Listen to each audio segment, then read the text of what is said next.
திரு உதயநிதி அவர்கள் சொல்லணும். ஏன் 900 கோடி ரூபாய் லாட்டரி நிறுவனம் வாங்கினாங்க திமுக? பதில் சொல்லட்டும். பதில் சொல்லுங்க. தைரியம் இருந்தா லாட்டரி நிறுவனம் 900 கோடி ரூபாய் திரு மு.க. ஸ்டாலின் அவர்கள் ஏன் வாங்கினார்கள்? தைரியம் இருந்தா சொல்லுங்க. அப்ப சொல்லுங்க. நான் எந்த தொழிலையும் இல்ல, எந்த நிறுவனம் நடத்தல. தைரியம் இருந்தா ஏன் நடத்துறாங்கன்னு சொல்லுங்க. அதுக்கப்புறம் பதில் சொல்லலாம். ஆதவர்ஜன் அவர்களே இப்படி கத்தி பேசினாலும் உண்மையா கிடையாது. 900 கோடி ரூபாய் உங்க மாமனார் வந்து திமுக கொடுத்தது உண்மைதான். ஆனா அன்னைக்கு கொடுக்கறப்போ சார் எந்த கட்சியில இருந்தீங்க? நீங்க திமுக தானே இருந்தீங்க. உங்க கண்ணு முன்னாடி தானே 900 கோடி ரூபாய் வந்தது. அப்ப போய் உங்க மாமனாரை போய் ஏங்க மாமனார் நீங்க தராதீங்க அப்படின்னு நீங்க போய் சொல்லியிருந்திருக்கலாம்ல. நீங்க எதுக்காக கொடுத்தீங்கன்றது நான் சொல்லவா? தமிழ்நாட்டுக்குள்ளார வந்து எப்படியாவது லாட்டரி நிறுவனத்தை கொண்டு வரதுக்காக நீங்க முயற்சி செஞ்சீங்க, நீங்களும் உங்க மாமனாரை சேர்ந்து. பட் அந்த ஆஃபரை நாங்க நிராகரிச்சோம். தமிழ்நாட்டுக்குள்ளார எக்காரணத்தை கொண்டோ லாட்டரி நிறுவனத்தை உள்ள கொண்டு வரக்கூடாது. அந்த ஆஃபரை நிராகரிச்சதுனால எங்க தலைவருடன் வந்து சண்டை போட்டு கருத்து வேறுபாடு காரணத்தினால் நீங்க போய் விசிகளை போய் சேர்ந்தீங்க.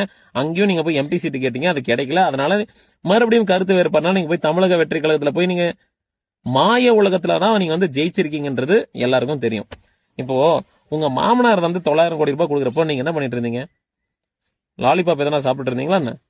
அப்ப நீங்க போய் தடுத்து நிறுத்த வேண்டியதானே? அதுக்கு வந்து நீங்க அப்பாவை காணும் அப்படின்னு நீங்க சொல்றீங்களா? அப்பாவை காணும் தான். அப்பா எங்க இருக்காரு தெரியுமா?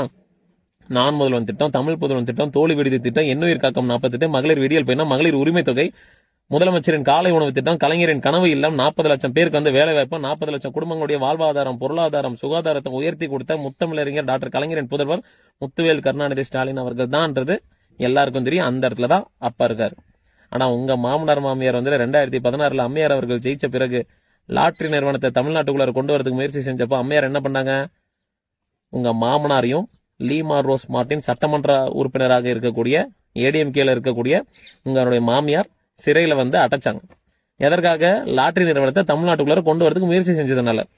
அது உண்மையா பொய்யா? ஏன் அரசியல் லாபத்திற்காக, அரசியலுடைய உங்களுடைய எதிர்காலத்திற்காக செந்தில்குமார்ன்ற உங்களுடைய பேரை வந்து நீங்க மாத்தி அமைச்சது கூட ஒரு சுயநலம் தான். செந்தில்குமார் தானே உங்களுடைய ஒரிஜினல் பேரு. அதை வந்து ஆதவர்ஜன் மாத்தினது நீங்க தானே?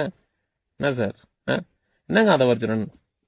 900 கோடி ரூபாய் இவரே வந்து கொடுத்துருவாராமா. அப்புறம் சொல்லுங்கன்னு வந்து கதறுவாராமா. ஆதவர்ஜன் அவர்களே, தேர்தலில் வந்துட்டு எனக்கு இவ்வளவு சொத்து இருக்குன்னு நீங்க ஒரு பத்திரத்தை வந்து தேர்தல் ஆணையத்தை கொடுத்துருப்பீங்களா? அதுல 600 கோடி ரூபாய் சொத்தை வந்து கணக்கு காட்டியிருக்கீங்க. அது நீங்க சுயமா உழைச்சி சம்பாரிச்சது கிடையாது.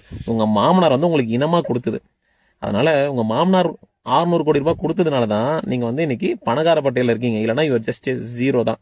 அது இல்லாம 900 கோடி ரூபாய் வந்துட்டு எலக்ட்ரால் பாண்ட் மூலமா கொடுக்குறாருன்னா அப்ப இந்தியா முழுக்க உங்க மாமனார் எவ்வளவு சொத்து சம்பாரிச்சு வச்சிருந்திருப்பாரு? யோசிச்சு பாருங்க. அப்போ எத்தனை பேருடைய ஏழைகளுடைய